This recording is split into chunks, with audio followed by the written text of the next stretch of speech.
ಗರ್ದಿಗಮತ್ ವೀಕ್ಷಕರಿಗೆ ನಮಸ್ಕಾರಗಳ್ರಿ. Gardigamat page follower ಆಗ್ರಿ, YouTube subscribe ಆಗ್ರಿ, share ಮಾಡಿರಿ, like ಮಾಡಿರಿ, ಕಮೆಂಟ್ ಮಾಡಿರಿ. ಯಾಕೋ ಇವತ್ತು ಒಂದು ಗುರ್ಲಾಪುರ ಅಂತ್ಯಾಕ, ಮೂಡಲ್ಗಿ ತಾಲೂಕಾ ಗುರ್ಲಾಪುರ ಅಂತ್ಯಾಕ ಒಂದು ರೈತರ ಸತ್ಯಾಗ್ರಹ 5ನೇ ದಿವಸ ಮುಗಿಯಾಕೆ ಬಂದೈತಿ. 5 ದಿವಸನಾಗ ಇವತ್ತು ಬೆಳಗಾವಿ ಜಿಲ್ಲಾ ತುಂಬ ಎಲ್ಲ ರೈತರು, ಕಬ್ಬು ಬೆಳೆದಂಥ ರೈತರ ತಾಲೂಕವಾರ ಮತ್ತು ಎಲ್ಲೆಲ್ಲಿ ರೋಡ್ಗಳು ಅದಾವು, ರಾಜ್ಯ ಹೆದ್ದಾರಿ, ಹಳ್ಳಿ ಒಳಗಿನ ಹೆದ್ದಾರಿ, ಜಿಲ್ಲಾ ಹೆದ್ದಾರಿ ಒಳಗೆ ಎಲ್ಲ ಕಡೆ ಸ್ಟ್ರೈಕ್ ಮಾಡತ್ತಾರ, ಬಂದ್ ಮಾಡತ್ತಾರು, ಬೆಂಬಲ ಕೊಡತ್ತಾರು, ರೈತರು ರೋಡಿಗಿಳಿದ್ದಾರು. ಆರ ದುರ್ದೈವದ ಸಂಗತಿ ಅಂದ್ರೆ ನಿನ್ನೆ ಜಿಲ್ಲಾಧಿಕಾರಿಯವ್ರು ಬಂದ 3200 ಅಷ್ಟ ಕೊಡ್ತೇವೆ ಅಂತ ಹೇಳಿದಾರು. ಕೆಲವು ಮಂದಿ ಫ್ಯಾಕ್ಟ್ರಿಯವರು ಅದಕ್ಕೂ ಒಪ್ಪಿಲ್ಲ ಅಂತೂ ಹೇಳತ್ತಾರು. ಇನ್ನೊಂದು ದಿವಸ 2 ದಿವಸ ಟೈಮು ತೊಗೊಂಡೋಗಿದ್ದಾರೆ. ಆದರೆ ರೈತರ ಇವತ್ತು ಏನು ಪರಿಸ್ಥಿತಿ ಆಗೈತೆ ಅನ್ನೋದು ಒಂದು ಕಣ್ಣಾರೆ ದಾಖಲೆ, ಕಣ್ಣಾರೆ ಒಂದು ಎವಿಡೆನ್ಸ್ ನಿಮಗೆ ಕೊಡ್ತೇವೆ ನಾವು.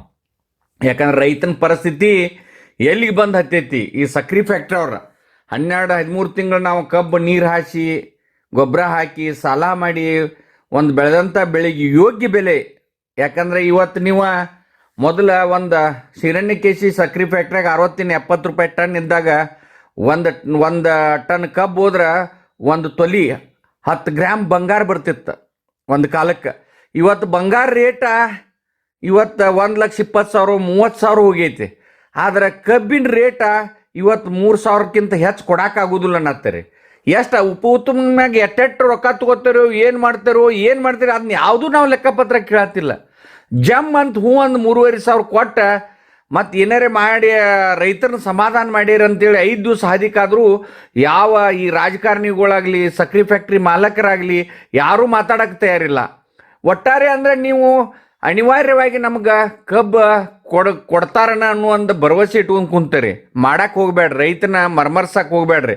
ಇವತ್ತು ಒಬ್ಬ ರೈತ ಇವತ್ತಲ್ಲಿ ಈ ಗುರ್ಲಾಪುರ ಒಂದು ಹೋರಾಟದೊಳಗೆ ವಿಷ ಕುಡ್ದಾನ. ಈ ಏನಾರ ವಿಷ ಕುಡ್ದ ರೈತಗೆ ಏರಿ ಆತಂದ್ರೆ ಇಡೀ ರಾಜ್ಯದ ರೈತರ ಸಕ್ರೆ ಫ್ಯಾಕ್ಟ್ರಿ ಮಾಲಕರನ್ನ ಹುಡ್ಕೊಂಡು ಬಂದು ಅದನ್ನು ನಿಮಗೆ ಕುಡಿಸ್ಬಹುದು. ಯಾಕಂದ್ರೆ ಏನು ಆ ರೈತ ಮಾಡಿದಾನಲ್ಲ ಅದನ್ನು ನಿಮಗೆ ಕುಡಿಸ್ಬಹುದು. ಅದಕ್ಕೆ ದಯಮಾಡಿ ಕೂಡಲೇ 3,500 ಘೋಷಣೆ ಮಾಡಿ ರೈತರ ಪ್ರೀತಿಗೆ ಪಾತ್ರ ಆಗ್ರಿ. ಯಾಕಂದ್ರೆ ಈಗ ಏನಾಯ್ತಲ್ಲ, ಇದು ವಿಷ ಕುಡಿಯುವಂಥ ಪರಿಸ್ಥಿತಿ. ಯಾರೂ ಒಬ್ಬ ಹೋರಾಟಗಾರ ವಿಷ ಕುಡಿತಾನಂದ್ರೆ ಅವ್ನ ತ್ರಾಸ ಎದ್ದು ಕಾಣ್ತೈತೆ. ಅವ್ನಿಗೆ ಎಷ್ಟು ತ್ರಾಸ ಆಗತ್ತೈತೆ ಅನ್ನೋದು ಇಡೀ ರಾಜ್ಯಕ್ಕೆ ತೋರ್ಸತ್ತಾನ. ಮುಖ್ಯಮಂತ್ರಿಗಳ, ಜಿಲ್ಲಾಧಿಕಾರಿಗಳ, ಸಕ್ರೆ ಫ್ಯಾಕ್ಟ್ರಿ ಮಾಲಕರ ರೈತರಿಗೆ ವಿಷ ಕುಡಿಸಿ ನೀವೇನು ಉದ್ಧಾರ ಆಗೋದಿಲ್ಲ, ಕೂಡಲೇ ಬೆಲೆ ಘೋಷಣೆ ಮಾಡ್ಬೇಕಂತ ರಾಜ್ಯದ ರೈತರ ಪರವಾಗಿ ಗರ್ದಿಗಮ್ಮತ್ ಆಗ್ರಹ ಮಾಡ್ತೈತಿ. ಕಾರ್ಖಾನೆ ಮಾಲೀಕ ಕಿಸಾ ತಗೊಂಡಿದ್ದು ಇತಿಹಾಸ ಐತಿ. ನಾವೆಲ್ಲ ಅರ್ಧ ಗಂಟೆಗೆ ರೈತರ ಆತ್ಮಹತ್ಯೆ ಮಾಡ್ಕೋತು. ದಯವಿಟ್ಟು ಕಾರ್ಖಾನೆ ಮಾಲೀಕರಲ್ಲಿ ಎಚ್ಚರಿಕೆ. ನಮ್ಮ ಜಿಲ್ಲಾ ಉಸ್ತುವಾರಿ ಅವರು ಕೂಡ ಇದ್ರ ಕಾಲದಲ್ಲಿ ಗಮನ ಕೊಡಬೇಕು. ತಾವು ಯಾಕೆ ಹಗುರವಾಗಿ ನಮ್ಮನ್ನು ನೋಡ್ತಾ ಇದ್ರೆ ನಮಗೆ ಗೊತ್ತಾಗ್ತಾ ಇಲ್ಲ. ನನ್ನ ಪ್ರತಿನಿತ್ಯ ಬಂದಾಗಿಂದ್ರ ಜಿಲ್ಲಾ ಉಸ್ತುವಾರಿ ಬರಬೇಕು ದಿಲ್ಲಿಗೆ ಹೋಗ್ಬಾತು. ದಯವಿಟ್ಟು ದಿಲ್ಲಿಗೆ ಹೋಗ್ಲಿ, ಅಮೆರಿಕಕ್ಕೆ ಹೋಗ್ಲಿ, ಅವರ ಈ ಯಾರು ಸಾಕಷ್ಟು ಪ್ರತಿನಿಧಿಗಳು ಕಾರ್ಖಾನೆ ಮಾಲೀಕರನ್ನ ಕರೆಸಿ, ಇಲ್ಲ ಜಿಲ್ಲಾಧಿಕಾರಿ ಅವ್ರ ಕರೆಸಿ. ಮಾಡಿ ನಾವು ಬಂದಿಲ್ಲ ಜಿಲ್ಲಾಧಿಕಾರಿ ಈಗ 3200 ರೂಪಾಯಿ ಬಂದರು. ಇನ್ನು 200 ರೂಪಾಯಿ ಸಂಬಂಧ ಜಗಳತ್ತು.